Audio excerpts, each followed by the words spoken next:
Step-by-step guide on how you can deposit a check into PayPal. So you need to open up the PayPal mobile app. You can only do this with the app and log into your account. Then you want to go to your wallet section. In some versions of the app, you may need to tap more and then choose cash a check. Select cash a check. In the wallet section, look for the cash a check option. If you don't see it immediately, go to the more section and locate the feature. Then you will enter the check amount. So make sure you enter the correct amount you want to deposit. Take photos of your check. You have to use your phone's camera to take clear pictures of the front and the back of your check and just follow the on-screen prompts to capture the images. Make sure the check is signed and endorse it with "for mobile deposit only" under your signature. Choose how quickly you want to access the funds.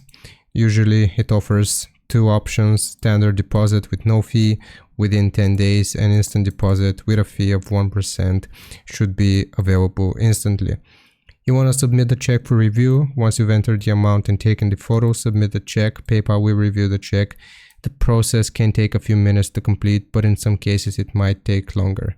You just gotta wait for confirmation. You will receive confirmation if your funds have been added to your PayPal account.